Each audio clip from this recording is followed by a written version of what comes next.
This 17-year-old just hacked Twitter. In the world of internet crime, Graham Ivan Clark, a mere teenager, etched his name. And in the process, he stole $4 million worth of Bitcoin. But how did a teenager hack one of the most recognizable companies in the world? This is the story of how one boy with a singular keyboard orchestrated the most colossal heist in Twitter history.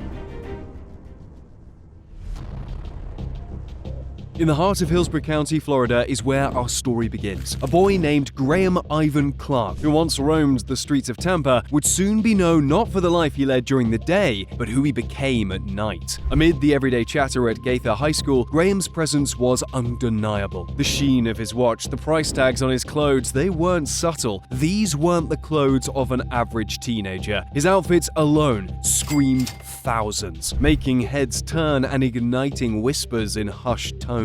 The questions were many. Did he come from money? If so, why was he attending a public school? But Graham's clothing wasn't the only thing that made him stand out at Gaither High School. His effortless ability to bring people into his orbit was a skill, almost an art. As classmates gravitated towards him, drawn by the allure of opulence, Graham was quick to strike deals. They'd do his homework, help him edge ahead in tests, and in return, lavish dinners, the latest gadgets, and an association with the school's enigmatic high-roller teenager. Many knew Graham's family was just like any other, maybe even pinching pennies more than most. So the mystery deepened. Where did the money come from? Few dared to ask, and if they did, Graham had mastered the art of evasion. Quick to deflect, he'd seamlessly steer conversations away from his fortunes. Before all this, when the world was simpler and life was about the next playdate, young Graham had felt the sting of family turmoil. Divorce papers, hushed arguments, and then the echoing silence of his father's absence. And in that void emerged a newfound passion.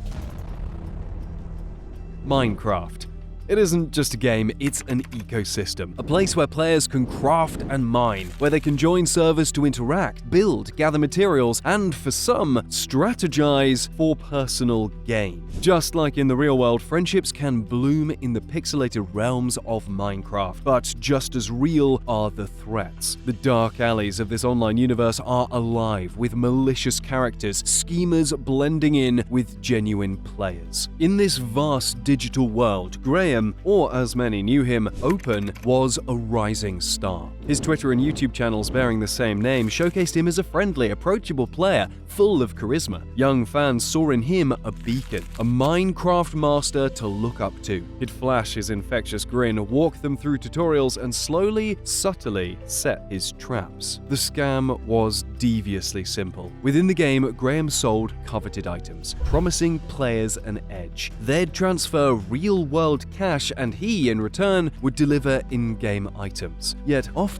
those items never appeared. Capes, which are decorative items in Minecraft and carry a significant market value, became his go-to con. Fans would send hundreds of dollars and then nothing. Just radio silence from their once beloved influencer. But Graham's deceit wasn't contained to just his fans. Designers, video editors, and even programmers fell under his web. They'd offer their services, work tirelessly for Open, only to be ghosted when the invoice arrived. His audacity knew no bounds. With brashness only teenagers possess, Graham would show off his earnings. "I've made $5,000 in the past month alone, just off Minecraft," he'd boast. Word spread, and soon the Minecraft community was ablaze with whispers of Graham's deceit. Videos then started popping up cautioning the community about Open's scam. One in particular gained traction, detailing first-hand accounts of those Graham had duped. The backlash was swift. Servers banned him, cutting off his primary hunting ground. But Graham, backed into a corner, wasn't one to back down. He retaliated. The very YouTuber that exposed him found his digital life upended, his accounts hacked, his reputation smeared. While the hands behind the hacking remain a mystery, the motive was clear. Graham had the means, the money from his scams, to hire someone to do his dirty work. This wasn't just a game for Graham, this was war. And this digital battlefield with its code, pixels, and servers was just his hunting ground. As the line between virtual deception and real-world fraud began to blur, Graham was gearing up, poised on the precipice of grander schemes. The con artist was evolving, and the world was about to witness his most devious plot yet.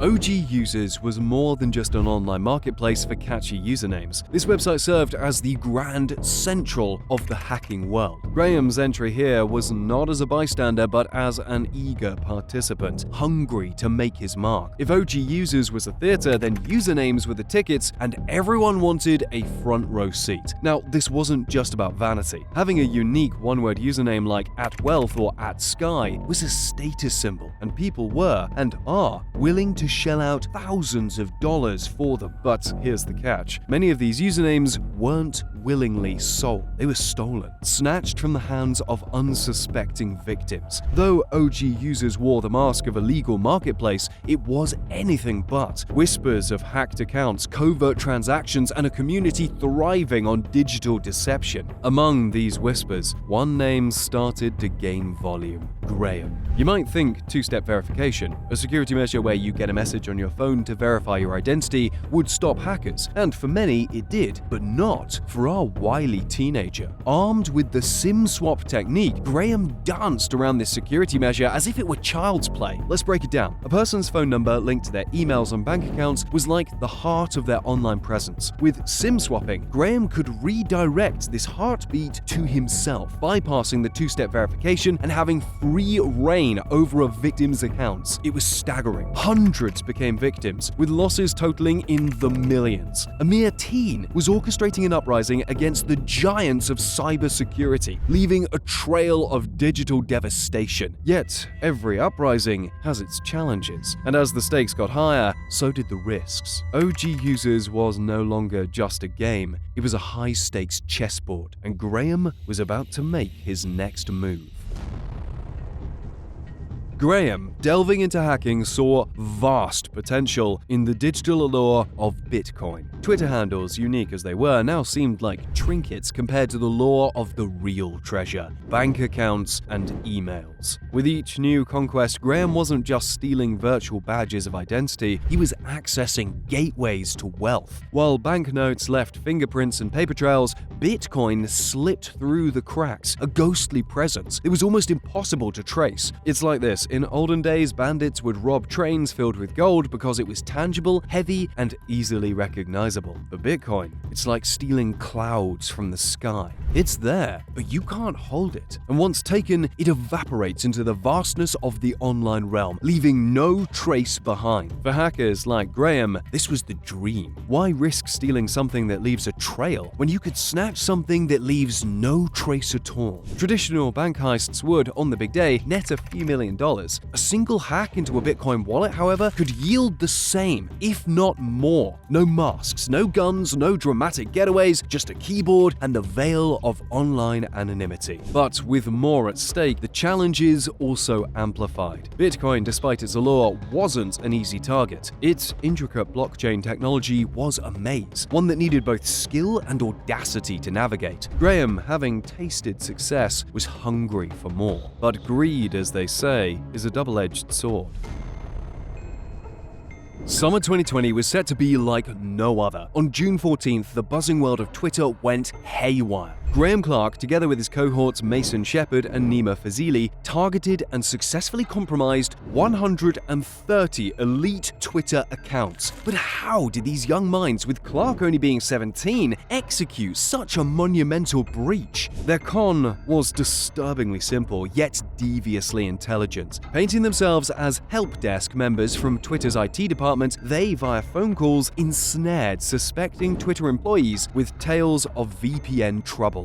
During these conversations, they shared a link to a website that was a convincing replica of Twitter's VPN login portal. As unsuspecting employees logged into this fake portal, their login credentials became visible to the teens. With this information in hand, they sifted through their victims' information to pinpoint those with higher access privileges. It's kind of like they stole a high-security clearance card, allowing them to delve into the more confidential areas of Twitter. Once they identified an employee capable of altering account ownerships, they effectively effectively commandeered the keys to the kingdom, granting them unfettered access to high-profile Twitter accounts. After gaining access to his desired high-profile accounts, Clark tweeted from all of them promoting a Bitcoin scam with a link to a Bitcoin address. The tweet said that all Bitcoin sent to our address below will be sent back to you doubled. This wasn't a simple prank, but a calculated move for financial gain. The severity of the breach forced Twitter to suspend all verified accounts from tweeting for hours to ensure platform security.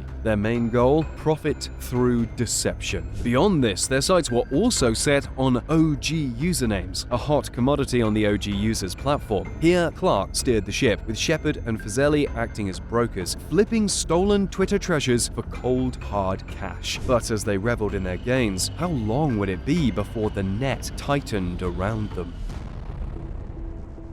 The sun rose and set, casting its orange hue on the Florida horizon 47 times. Just 47 days. That's all it took for Graham Clark's digital reign to come crashing down around him. It was July 31st, 2022, a date that Graham and those acquainted with his tale would never forget. The once invincible mastermind found himself cornered. But this time, it wasn't by binary sequences or cyber gatekeepers, but by the very tangible, daunting force of the FBI outside his Northdale residence. The cyber prodigy's capture didn't just arise from nowhere. Just 2 weeks after a monumental hack, the FBI, using undisclosed methods, apprehended Graham and an accomplice. The specifics remain sealed, a nod to the confidentiality protocols when minors are involved. But what got them caught? Was it a carelessly left trail, a phone number, an email, perhaps an anonymous tip? The details remained a mystery. Now, visualize the scene that unfolded next. Quarantine protocols required a virtual courtroom. The iconic software of 2020, Zoom, facilitating justice. As the participants logged in, a curious, even mischievous crowd emerged. Pretending to be journalists from reputed outlets, a group of Graham's buddies sneaked in. They disrupted proceedings, mocking the judge and even blasting loud music. A vivid picture of the kind of world Graham had thrived in. Come March 16th, 2021, Graham now played the most crucial role of his life, the defendant. His initial plea echoed in that virtual chamber: not guilty. The prosecution was ready, armed with 30 felonies and a whopping potential sentence of 210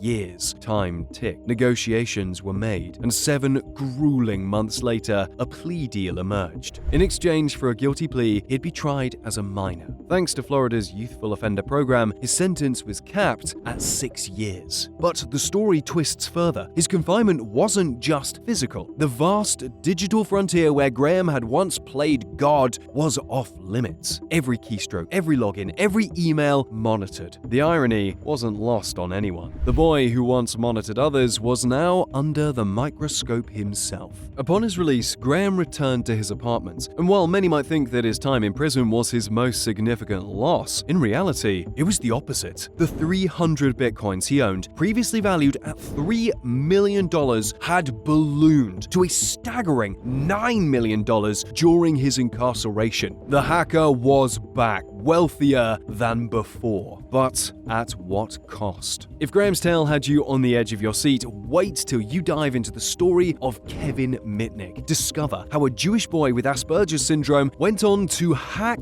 Yahoo and became the world's most famous hacker.